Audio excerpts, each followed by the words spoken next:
police officers of Reddit, what are some laws that you feel uncomfortable enforcing because you disagree with them? I live in a community that is basically addicted to hunting. So most kids have their own rifle and car by 17. Our school obviously has a rule about not allowing guns on the property in any way, shape, or form. Sometimes people are hunting before school though and forget to drop the gun off at home first. My friend did this once. He was already a few minutes late for class, so he went to ask for a slip to return the gun. The gun was unloaded, in his trunk, and locked in a case like it was supposed to be. He went to the office to ask if he could be excused to return it home. It would take him maybe 15 minutes tops. No, the school fucking called the police. One of the town cops came, listened to the story, searched the vehicle and found the gun, perfectly and safely packed away. He looked the superintendent dead in the eye and said he wasn't going to arrest a kid for trying to do the right thing. The superintendent later tried and failed to have the cop fired. One really has to simply ask why the superintendent would be so gung-ho about such. Do people really get involved in secondary education so they can be tyrants over less powerful people than them? My uncle is a police officer. He's always said that he tries not to write tickets for broken taillights. He says that in most cases people driving around with a broken taillight are doing so because they can't afford to fix it immediately, and giving them a ticket on top of it just makes it even more difficult for them to fix it. A lot of the time, someone with a broken taillight doesn't even know it. I mean, if you're the sole driver of your car, then you pretty much can't possibly know a taillight is broken unless somebody tells you, and a lot of people don't mention it because they assume you already know. Here's your ticket for driving while poor. Your uncle is a good police officer.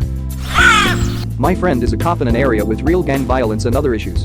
Chief got up for the daily briefing and told them they needed to prioritize reducing recycling theft, which was homeless people digging through recycle bins to get CRV items. Why on earth would it be illegal to take bottles and cans out of recycling bins? Guaranteed someone brings up personal liability if they get cut on a glass bottle or some shit. Residential curbside recycling is becoming a bit of a feel-good farce. Bottles and cans are arguably the best project in terms of generating revenue for the recycler, so if homeless people extract all that, the company running the recycling trucks is basically left with a bunch of garbage. These companies are usually pretty tight with the city, probably inappropriately tight in many municipalities, so they can ask the local cops to assist with their bottom line. Not even mentioning that something well over 75% of the recycling received from curbside pickup is immediately sent to the dump. Ex-police officer here in the US. The two that stand out the most is how much officer discretion is used in each scenario for someone to go to jail. Could be the same person with the same amount of illegal substance. I could destroy the evidence and send them away, or I could take them to jail. Up to the officer. The second would be the ability to ticket each window as illegal tint instead of one just for the car. Is it illegal to have tinted windows? I bought my car like that, not because of it, and had no idea. State laws vary, but usually any factory tint is legal. For aftermarket tint, each window has an acceptable level of light that must pass through. For instance, you can usually tint your back window much darker than your windscreen. In my college town there were really only 4 bars within walking distance to campus, and they were all notoriously lax on their ID policy. Any fake got you in the door, and sometimes you didn't even need that. But the cops always kept their distance because that meant students were drinking under the regulation of bouncers and bartenders, which was obviously preferable to the alternative of constantly throwing house parties. I also lived in a college town. My friend didn't have his wallet on him. I said to the effect of, "No worries, use mine." Handed him my driver's license and he showed that to the bouncer. The ID exchanged hands in front of the bouncer and he still let us in. I just pictured you as the two brothers from Ocean's 11 doing something stupid, no offense intended, it worked.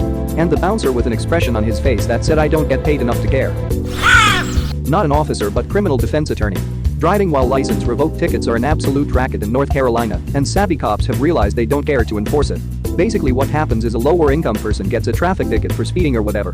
The judge will give them up to 30 days to pay the ticket after the court date. However, because the fines are generally $213 to $263, a lot of lower income people cannot afford to pay the ticket. So, once the time to pay expires, the DMV revokes their license. Then, someone will get pulled over for having a revoked license.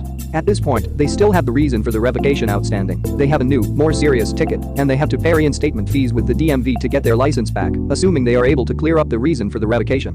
Oh yeah, if you plead guilty to driving while license revoked, your license will be suspended automatically for 1 year for your first offense, or even longer if it's not your first offense. Generally, people will not come to me, defense attorney, until they are already charged with driving while license revoked, because that is when they realize how screwed they are. The good news is, I have talked to some officers about these driving while license revoked tickets who don't care about the offense, they just want to see the client get their license back. So, they will either tell the DA they don't want to prosecute it or just get it set on a court date when the officer won't be there so I can get it dismissed. It is all about the money. Total fucking racket. Traffic tickets.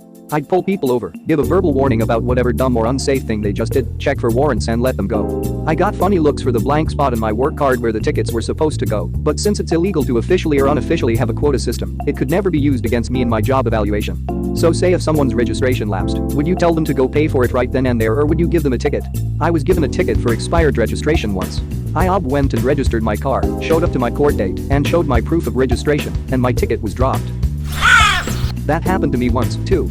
Cop told me straight up when he wrote the ticket, too, if I register before the court date, he'll drop it. It's not like having your car registration expired for a month is any danger to society. A gal I work with got pulled over. Her registration was expired for over 2 years, and her insurance was still on an old vehicle she traded in 6 months prior. I think she got a warning. Yeah, at that point you've made your bed. I wouldn't blame them for making her pay the ticket in that situation. I was 1 to 2 months late and was still insured. When I was a parking officer, there was an internal policy about not ticketing cars parked in this very wealthy neighborhood, even if it was clearly an unsafe violation. They would park their trailers or small boats very close to intersections, and that made it dangerous to navigate around there. Because there were too many big wigs, we could have risked our jobs if we ticketed someone there, so they decided to not have the parking officers enforce it. Edit. Thanks for my first silver kind stranger. Now I want to address a couple things. 1. My superiors expressed distaste for this policy when telling us about this, so they felt no pleasure this rule. This has more to do with certain elected officials than the police in this case. 2. I know a lot of people want me to leak this, but I have no substantial evidence to leak something so off the books for a local news source. We were only told this verbally once. Plus, confidentiality would be a concern due to the small amount of people that are hired for this job and could likely be easily guessed on via process of elimination. I'm not a police officer. I'm a CPS agent. I'm uncomfortable with allowing children to stay in homes that don't have water and electricity, as long as they have a source of water and a place to bathe. Schools and relatives turn to me and say, "Why aren't you helping?" Because I can't. It's the law. Edit. I've never gotten gold before, and I'm not sure I deserve it. Regardless, thank you. I can't imagine being a CPS officer is a simple or easy job. I'm sure you do your best for the kids. Or at least what you are capable of doing.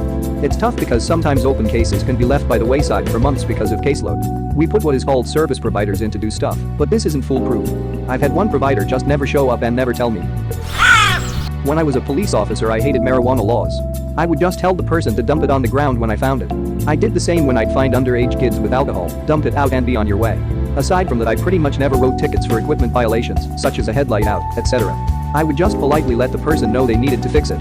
Lastly, I would rarely write tickets for expired registration, especially when the person was clearly struggling financially. I couldn't sleep at night knowing I had basically punished someone whose only crime was being poor. Quick question, when a police officer has a tail light go out or headlight, do they immediately get it sent to a shop for a change, and you drive another or wait until the end of the shift? We generally had extra light bulbs at the station. We'd change it immediately once we realized it was out. For anything more complex, we'd drop the car off at a shop and drive another car. You, my man, are a bro-po. One fart knocker wrote me a ticket one day after my registration expired. Not only that, he would not allow me to park it at work, less than 2 blocks away. I know he didn't have to be that much of a twat. So I ended up getting a ticket, paying for a tow and storage, having the GM of my store pick me up off of the side of the road, and then having to appear to fight it. It got tossed. BC. Everyone at the courthouse was like, what? That guy can suck a big ol' nasty fart out of my ass. Goddamn, dude. I'm sorry that happened. That's exactly the type of guy that does not need to be a cop. That guy needs to go find a security guard position somewhere in a shitty mall in rural America. I can't even imagine what my prosecutor would have said to me if I had turned in a citation like that. Not to mention, my command staff probably would have questioned me relentlessly about what the fuck I was thinking at the time. I know people have a bad idea about the cops, but generally speaking we are not like that, and neither is the command staff that give us our directives to follow. Officers have discretion for a reason. It's situations like that where discretion is key. That guy can definitely go fuck himself. Not that it's any consolation, but that dude probably has a horrible life and is miserable every single day that he wakes up and looks at himself in the mirror. That is the only explanation for pulling some BS like that. This question is a big reason I am getting out of law enforcement and moving to EMS. Marijuana is strictly enforced in my state, while alcohol is constantly abused and is the cause of majority of domestic violence, assault and DUI. I used to love being a cop. I got into this with my entire goal being to help children. I was horrifically abused as a kid and wanted to be the white knight for kids, so they never had to endure what I did.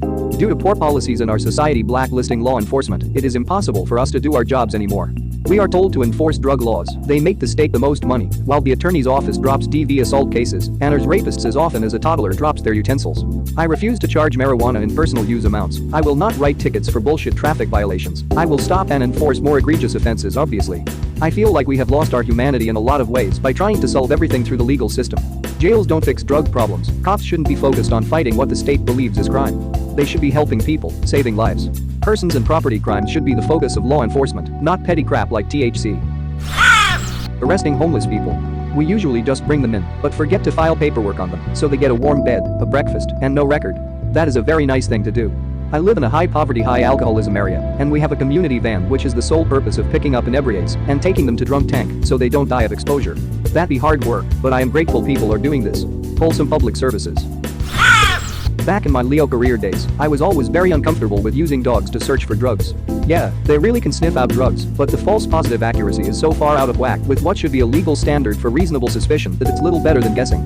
If a dog hits on 100 cars and 50% of them have no drugs in them, you just violated the civil rights of 50 people based on what a dog said. Dogs aren't people. You can't interview or cross-examine them in court. This has always been my suspicion. That, and I assume they can have the dog alert on command. There's no need to have the dog alert on command because there's no accountability on a dog search.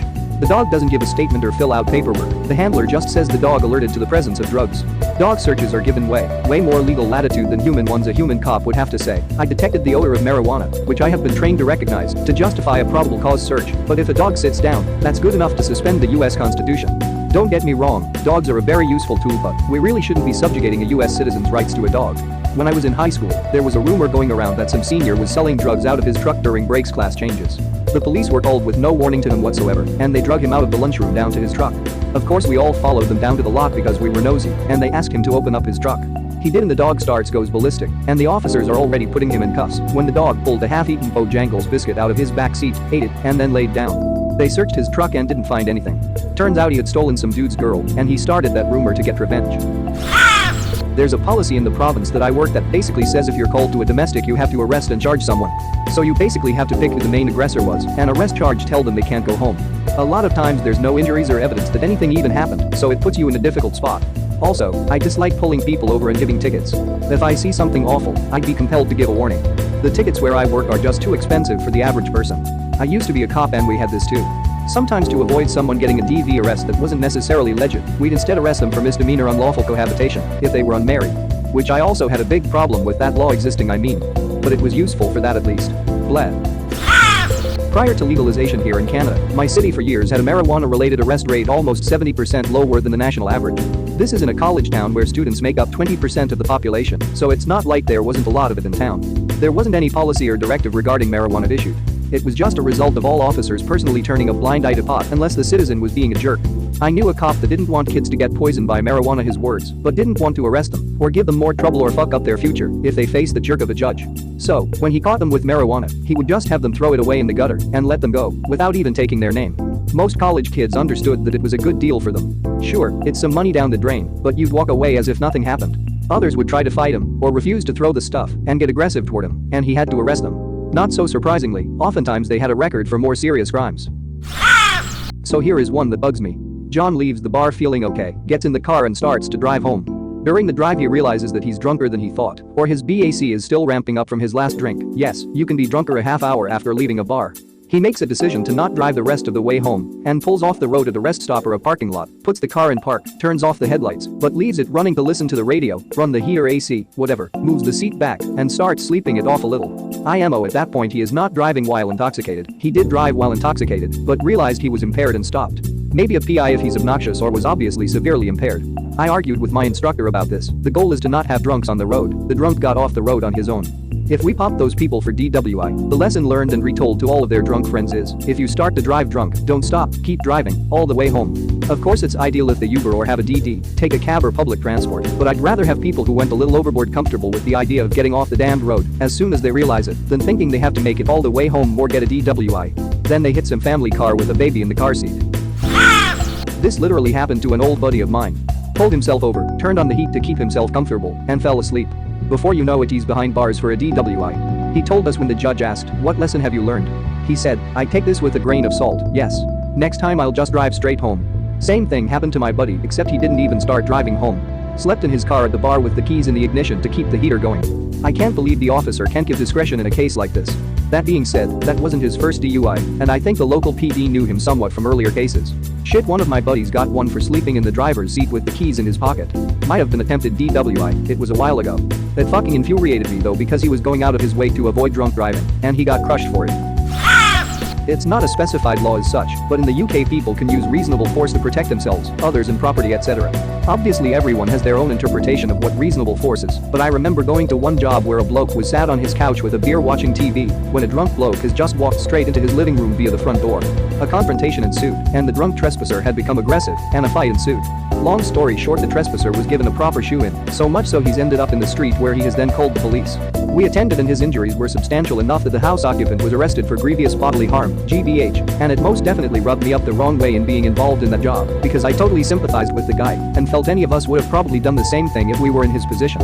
Wow, I understand why you didn't want to do this. I hope he got released soon.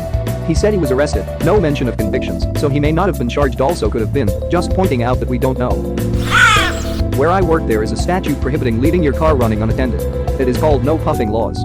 This is very popular during the winter time because nobody likes to freeze while their car is warming up. However, doing this makes your car more likely to get stolen. It's our policy that if an individual reports their car being stolen because they left it running, they will be ticketed. It basically penalizes the victim of a crime. There are devices available specifically designed to allow a vehicle to warm up without being drivable. These should be employed for security. In the UK, it's illegal to leave a vehicle running. It is an offense known as quitting. This is basically the police saying, well, you were asking for it. Not a cop, but my buddy is. He absolutely hates pulling traffic stops and giving tickets unless the person is doing something super reckless. He thinks for the most part they're useless and add to the community's dislike of police. Not to mention they're statistically pretty dangerous for him. Very anecdotal, but in Chicago, police almost never do traffic stops inside the city. As a result, people drive like wild fucking donkeys, running stop signs at full speed, honking and speeding past pedestrians in the crosswalk, blocking the road to turn left, etc. You see something really dangerous almost every time you go outside. Just moved to SF recently. People are really courteous to pedestrians crossing the street here. It really surprised me when I got here. Turns out they had a big crackdown and gave out a ton of tickets a while back. It's legitimately safer here. Maybe your buddy should look up traffic accident injury rates and reconsider his position. I'm not a cop anymore, but I rarely arrested for personal use marijuana. It's a harmless plant. Selling is a different story because most of those dealers are supporting a cartel or a higher crime, and I don't agree with that.